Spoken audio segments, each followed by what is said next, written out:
নাজিরাবাদের অগ্নিকাণ্ড কোনো দুর্ঘটনা নয়, এটা মমতা বন্দ্যোপাধ্যায়ের সরকারের দুর্নীতি ফল। এভাবেই আজকে আক্রমণ শানিয়েছেন অমিত শাহ। নাজিরাবাদে অগ্নিকাণ্ডের ঘটনা কেন ঘটলো? শিল্প নিয়ে সফরে শিল্পপতিরাই তো সফরে যাবেন, পাল্টা অভিষেক বন্দ্যোপাধ্যায়। প্রধানমন্ত্রীর সঙ্গে বিদেশ সফরে কে ছিলেন? অভিষেক বন্দ্যোপাধ্যায় পাল্টা আক্রমণ শানিয়েছেন। পরপর দেখুন।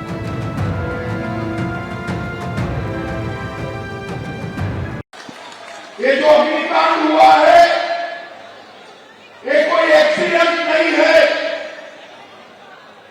जो एक आनंदपुर वेयर हाउस में अग्निकांड हुआ है वो ममता बनर्जी सरकार के भ्रष्टाचार के चलते हुआ है। একটা ঘটনাকে নিয়ে পলিটিক্স করা এটা বিজেপির কায়দা। এক মাস আগে গোয়ায় যে ঘটনা ঘটেছে তার জন্য তাহলে নরেন্দ্র মোদী দায়ী? পানীয় জল খেয়ে 25 জন মারা গেছে ইন্দোরে, তার জন্য নরেন্দ্র মোদী দায়ী? একটা দুর্ভাগ্যজনক ঘটনাকে নিয়ে একটা মানুষ কত নিচে নামতে পারে যে এই জিনিসগুলোকে নিয়ে রাজনীতি করছে? বাজেট অধিবেশনে যোগ দিতে যাওয়ার আগে দিল্লিতে অভিষেক বন্দ্যোপাধ্যায় অমিত শাহর আক্রমণের জবাব দিয়ে কি বলবেন কলকাতা বিমানবন্দরে দাঁড়িয়ে দেখুন। যাকে পাশে বসিয়ে বলছে সেই তো সব থেকে বড় দুর্নীতিগ্রস্ত। যাই হোক, এগুলো প্রতি মাসে উনি একবার করে আসছেন এখন, যেহেতু নির্বাচন সামনে রয়েছে। নির্বাচনের পর তো এদের ঠিকই খুঁজে পাওয়া যায় না, কিন্তু যারা দুর্নীতি নিয়ে তদন্ত করার কথা বলে, বিজেপির দুর্নীতির বিরুদ্ধে লড়াইয়ের কি নিদর্শন গত 10-12 বছরে প্রত্যেকটা জয়েনিংয়ে এখানে বিরোধী দল নেতা, আসামে হিমন্ত বিশ্ব শর্মা, মহারাষ্ট্রে নারায়ণ রানে, কিছুদিন আগে উপমুখ্যমন্ত্রী মহারাষ্ট্রে একটা দুর্ভাগ্যজনক ঘটনায় মারা গেছে, আমি তার নাম করব না, কিন্তু একাধিক ভুরি উদাহরণ রয়েছে। যারা এই কথাগুলো বলছে তারা লোক হাসানোর জন্য এসব কথা বলছে। আর যারা বর্ডার সুরক্ষিত করার কথা বলছে, বিজেপির লোকসভার সাংসদ রানাঘাটের জগন্নাথ সরকার, তিনি বলেছেন বিজেপি ক্ষমতায় এলে বাংলাদেশের সাথে বর্ডার বিজেপি সরকারই তুলে দেবে। এটা আমার কথা না, এটা জগন্নাথ সরকারের কথা।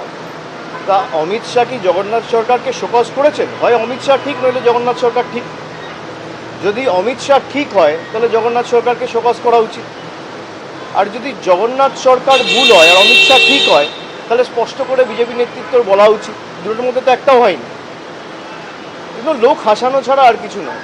अभिषेक, अमित शाह कह रहे हैं कि 38% से कब 45% वोट हो जाएगा, दीदी आपको समझ में भी नहीं आएगा। रावण भी सोचे थे राम उनको हरा नहीं सकते जी, रावण भी सोचे थे राम उनको हरा नहीं सकते, लंका क्रॉस करके नहीं आ सकते। अमित शाह ऐसा कह रहे हैं। भाई वो तो पिछला बार भी कहे थे कि 200 पार होंगे। जब लोकसभा के चुनाव था तब भी देश के प्रधानमंत्री खुद बोले थे कि सबसे अच्छा प्रदर्शन हमारा बंगाल से होंगे। उसके बाद आपने देखा बहुत सारे एग्जिट पोल्स में भी बंगाल में 42 सीट्स में 30 सीट 32 सीट बीजेपी को दिया गया था। जब बैलेट बॉक्स खुला तब आपने देखा बाजी पलट गया। तो वो प्रेडिक्शन करेंगे, ये केडर को मोटिवेट करने के लिए एक उनका तरीका है, एक प्रयास है, वो करे, उसमें कोई दिक्कत नहीं है।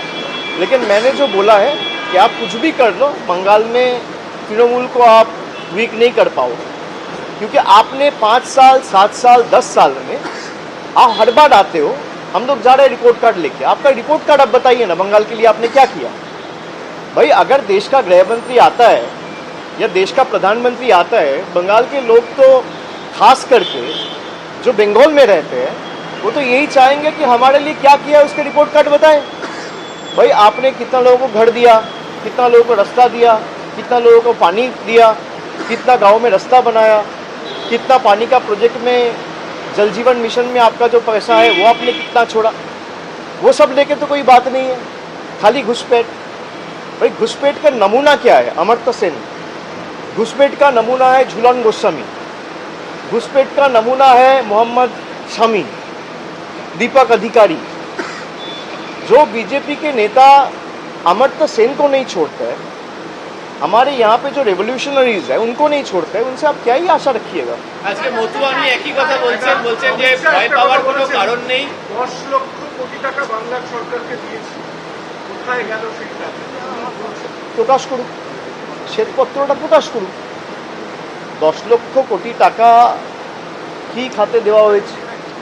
আর গত 10 বছরে, বিশেষ করে বিজেপি যবে থেকে ক্ষমতায় এসছে 2014 থেকে 2026, 12 বছরে বাংলা থেকে তারা কত টাকা নিয়ে গেছে?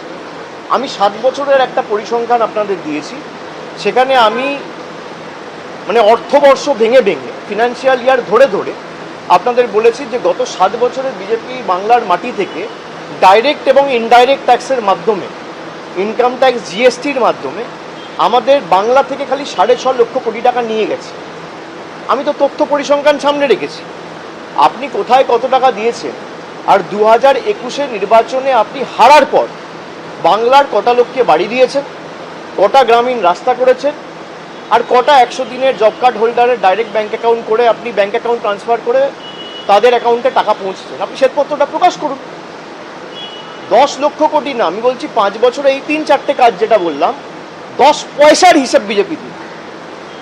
তারা 10 লক্ষ কোটি টাকা বলছে, তো আমি 10 পয়সার হিসাব চাইছি যে 21 থেকে 26 আপনি কটা 100 দিনের জব কার্ড হোল্ডারকে, যারা আবাস যোজনার প্রকৃত প্রাপক, অ্যাকচুয়াল বেনিফিশিয়ারি, যাদের আবাস প্লাস তালিকায় নাম ছিল, কজনকে ক পয়সা দিয়েছেন? 60% টাকা দেওয়ার কথা কেন্দ্র। আপনি গ্রামীণ রাস্তায় ক পয়সা দিয়েছেন গত 4-5 বছরে? আপনি আবাসে কত টাকা দিয়েছেন গত 4-5 বছরে? তালিকা প্রকাশ করুন না। মানুষের জলের টাকা এরা আটকে রাখে। জল জীবন মিশনে প্রায় 2525 কোটি টাকা এই বছরে আটকে রেখেছে, জল দেয় না। এসআইআর নিয়ে যতই বিরোধ দেখান, এসআইআর হবে, নিয়ম মেনেই হবে, এবং মতুয়া নিয়ে আপনারা ভয় দেখানোর চেষ্টা করছেন। তাদের ভয় পাওয়ার কোনো কারণ নেই। একই রেফারেন্সে দুটো কথা উল্লেখ করছেন। আরে ওদের নেতারাই তো বলেছে মতুয়া ভাইদের যদি নাম বাদ দেয় বাদ দেবে। তৃণমূলকে আক্রমণ না করে বিজেপি আগে ডিসিপ্লিনারি অ্যাকশন, যে বিজেপির সাংসদরা মতুয়ার বিরুদ্ধে কথা বলে, মতুয়াকে ভয় দেখাচ্ছে কে? শান্তনু ঠাকুর, অসীম সরকার। বাংলায় কে বলেছিল এসআইআর ঘোষণা হওয়ার আগে যে 1 কোটি লোকের নাম বাদ যাবে? তা মানুষকে ভয় দেখাচ্ছে কে? তৃণমূল তো বলেনি। বিজেপির নেতারাই তো বলেছে 1 কোটি লোকের নাম বাদ যাবে। বিজেপির নেতারাই তো বলেছে ড্রাফট লিস্ট পাবলিশ হওয়ার পর দেখবেন সংখ্যাটা যখন অ্যাকচুয়াল বেরোবে, ফাইনাল ভোটার লিস্টে 1 কোটি নামই বাদ যাবে। বিজেপি তো টার্গেট সেট করে দিচ্ছে ইলেকশন কমিশনের জন্য। এরা কিভাবে কথা বলে? এরা তৃণমূলকে আক্রমণ করছে, মতুয়া ভাইদের ভয় দেখিয়েছে কে? কেউ বলেছে 1 লক্ষ নাম বাদ গেলে বাদ যাবে, কেউ বলেছে 5 লক্ষ মতুয়া ভাইদের নাম বাদ গেলে বাদ যাবে, কেউ বলছে 1 কোটি বাঙালির নাম বাদ যাবে। যারা আমাদের রোহিঙ্গা বাংলাদেশি বলে দাগিয়ে দিয়েছিল, আজকে ড্রাফট লিস্ট থেকে যে 58 লক্ষ লোকের নাম বাদ গেছে, তাদের মধ্যে কতজন রোহিঙ্গা আর কতজন বাংলাদেশি? আজকে তো 1 মাস হলো। আমি 31শে ডিসেম্বর দিল্লিতে গেছিলাম নির্বাচন কমিশনের সাথে বৈঠক করতে। আমরা দাবি রেখেছিলাম 1 মাসের মধ্যে প্রকাশ করেছে যে কজন বাংলাদেশি এই বাংলায় ভোটার লিস্টে ছিল, কজন রোহিঙ্গা এই বাংলার ভোটার লিস্টে ছিল ধরা পড়েছে। তালিকা কে প্রকাশ করবে?